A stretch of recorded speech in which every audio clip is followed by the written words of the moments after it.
El Señor esté con ustedes. Les anuncio la buena noticia de nuestro Señor Jesucristo, según San Mateo.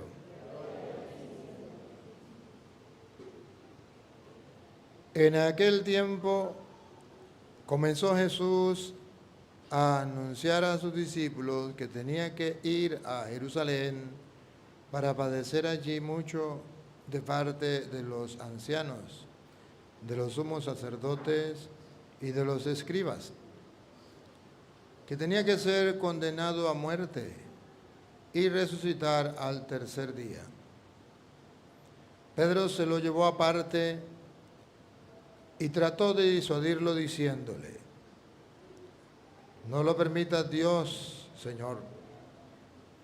Eso no te puede suceder a ti.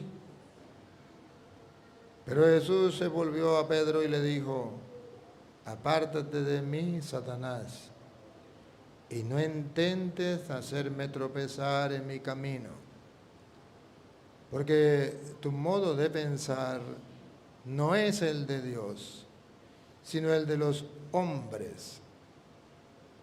Luego Jesús dijo a sus discípulos: el que quiera venir conmigo, que renuncie a sí mismo, que tome su cruz y me siga.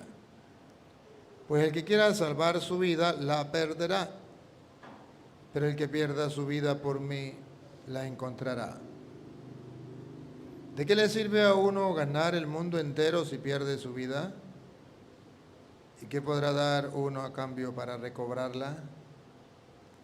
Porque el Hijo del Hombre ha de venir rodeado de la gloria de su Padre, en compañía de sus ángeles, y entonces le dará a cada uno lo que merecen sus obras. Palabra del Señor. Digan conmigo: Santo y Divino Espíritu, lléname plenamente de tu luz, de tu sabiduría. Así sea. Siéntese un momentico.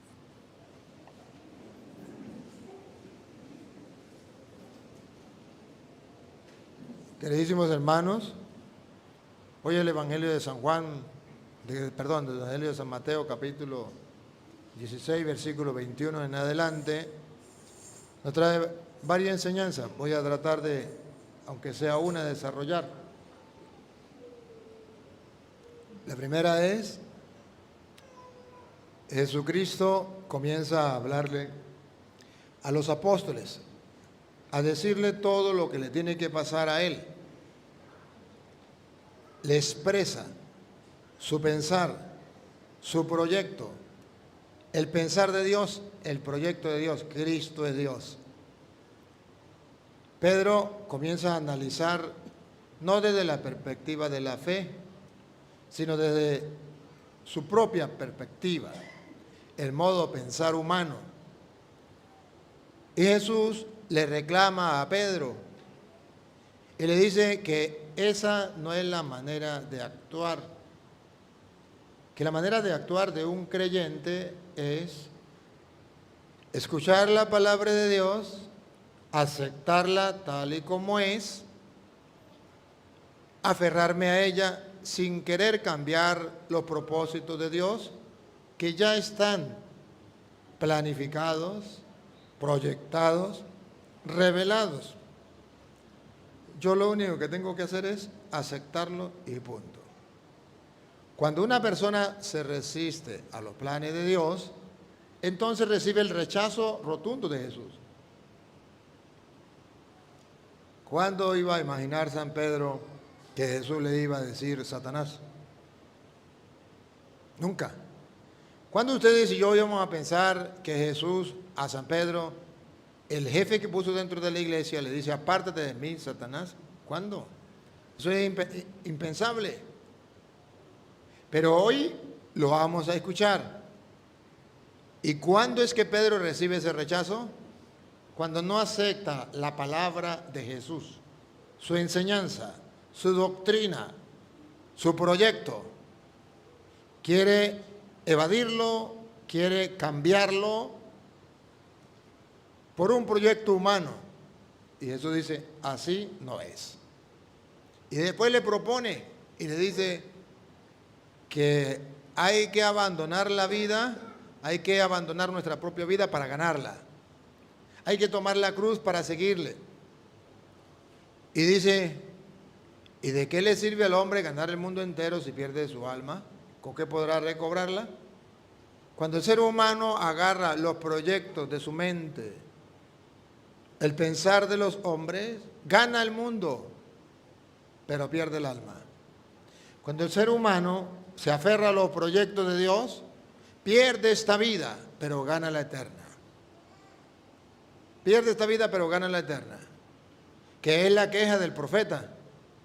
El profeta comienza a predicar la palabra de Dios y pierde esta vida. La gente lo rechaza, la gente se burla de él, se vuelve el hazmerreír de la gente, porque todo el mundo esperaba que él le dijera otra cosa y él le decía lo que decía Dios, y eso a la gente le molestaba.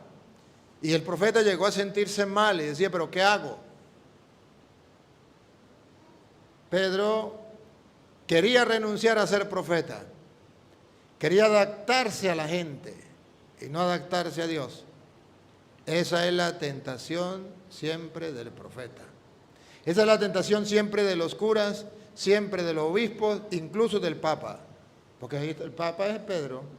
Y tuvo la tentación, Pedro, de apartarse de lo que Dios había dicho para adaptarse a lo que dicen los hombres, al modo de pensar de los hombres.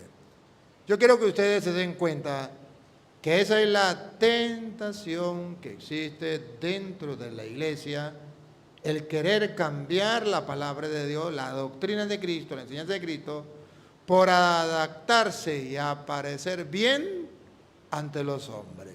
Pero el profeta que no quiera adaptarse a los hombres, se burlan, lo rechazan, y es el hazmerreír de todo. Y por eso lo más fácil es adaptarme a los hombres, decirle a los hombres lo que a ellos les gusta y entonces recibir los aplausos de los hombres. Pero el rechazo de Cristo. El rechazo de Cristo.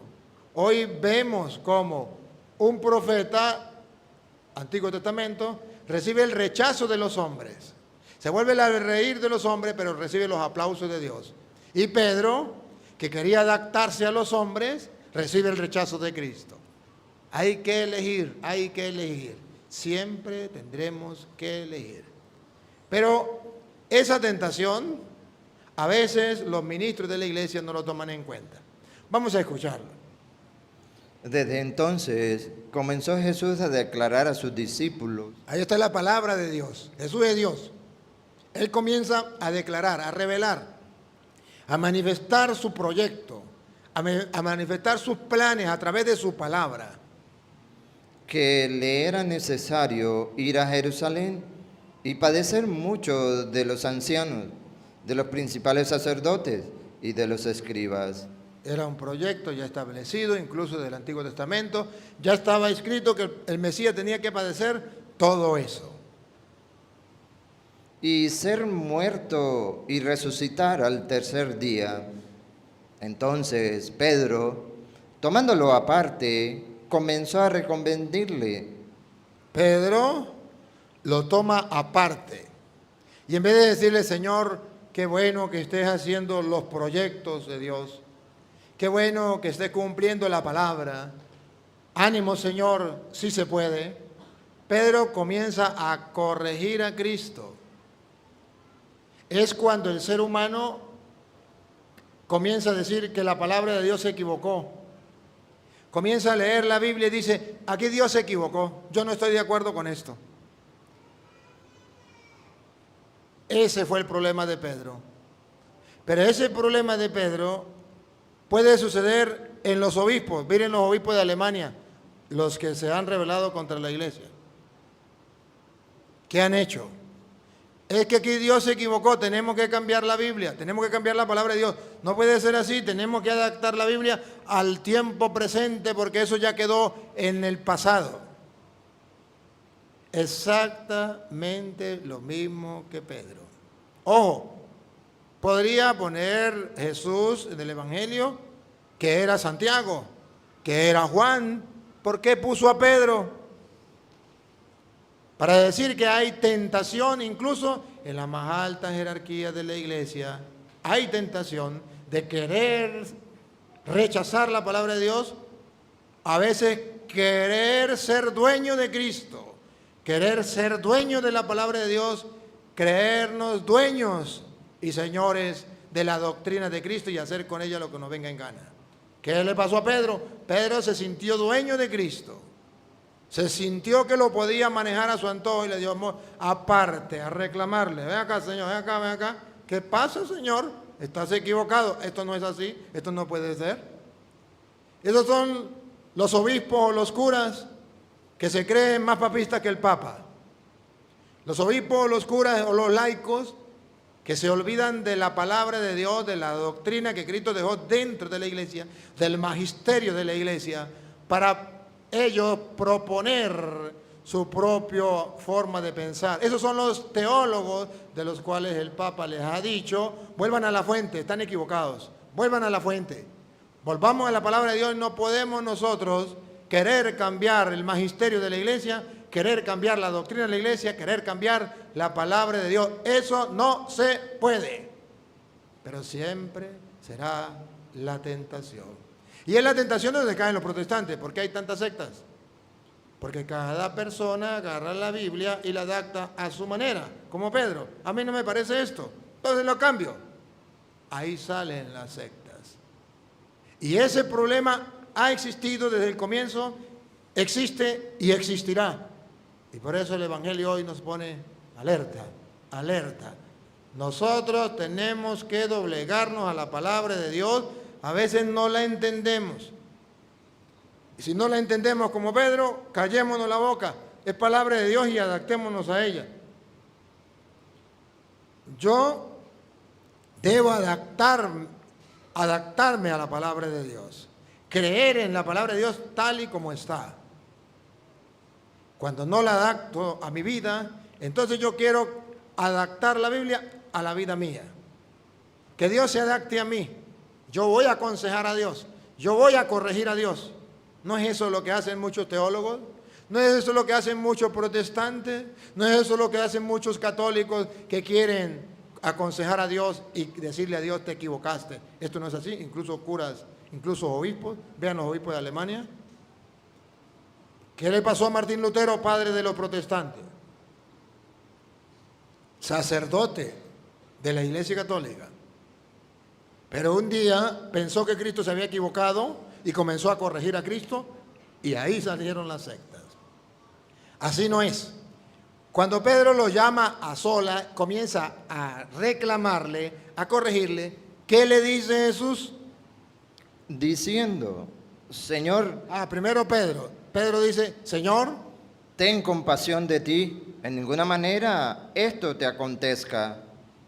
que la palabra de Dios no se cumpla, eso no puede suceder, pero está escrito, no importa, hay que cambiarlo.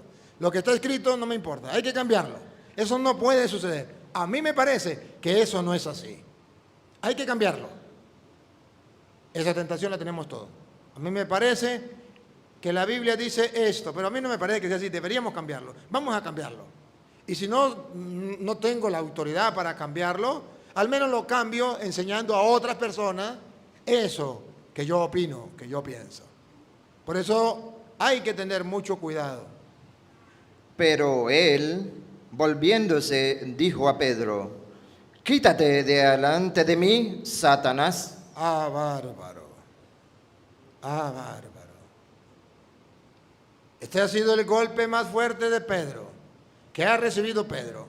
Que Jesús le diga, apártate de mí, Satanás. Que se lo diga cualquier persona, eso no duele. Que se lo diga el mismo Dios. Apártate de mí, Satanás.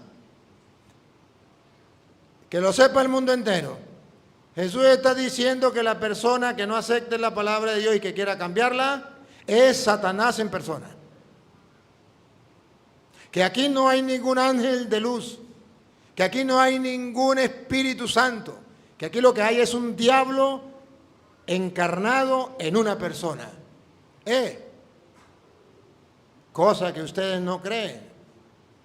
Porque muchos de ustedes dicen, pero ¿cómo va a estar el diablo en un cristiano evangélico? Si es un creyente, Si eso creen más que nosotros, si eso leen mucho la Biblia, si eso hacen mucha oración, pregunto, ¿serían más cristianos que Pedro? ¿Serían más creyentes que Pedro, que caminó sobre las aguas? No, Jesús puso de modelo a Pedro, para el bien y para el mal. De modelo aquí, instrumento de Satanás, que aunque sea el mismo Papa, que quiera cambiar la doctrina, que quiera cambiar la palabra de Dios, aunque fuera el mismo Papa, sería instrumento de Satanás. Aunque fuera un obispo, sería instrumento de Satanás. Aunque fuera un cura, sería instrumento de Satanás. Por eso hay algo que existe dentro de la iglesia que se llama el magisterio de la iglesia. El magisterio de la iglesia es aquellos que cuidan fielmente la doctrina de Cristo y no permiten que nada ni nadie la cambie. Nadie ni nada. Y ustedes y yo debemos adaptarnos al magisterio de la iglesia, que lleva todo lo que lleva la iglesia. El cuidado de la doctrina no la puede cambiar nadie. Por eso vendrán papas, han pasado cantidad de papas. Y ningún papa ha cambiado la doctrina. Un papa puede cambiar otras cosas. Claro que sí, eso sí lo puede cambiar. Pero la doctrina, lo que enseñó Cristo netamente, no lo puede cambiar ningún papa. Y hay constancia tenemos, no crea que todos los papas han sido angelitos, han sido buenos. Hay constancia en la historia que hay papas malos, como hay curas malos, como hay obispos malos. ¿Ha existido? ¿Y han podido cambiar la doctrina? No, no la han podido cambiar y no la podrán cambiar. Y esa es la muestra más grande que la iglesia es de Cristo, porque ni los malos papas, ni los malos obispos, ni los malos curas lo han podido cambiar la doctrina. Ha sido siempre fiel a la doctrina de Cristo. Pero está el peligro. Apártate de mí, Satanás. Si Jesús llamó Satanás a Pedro, el jefe de la iglesia que le acababa de fundar, Mateo 16, 18, en el 18 y en el 20.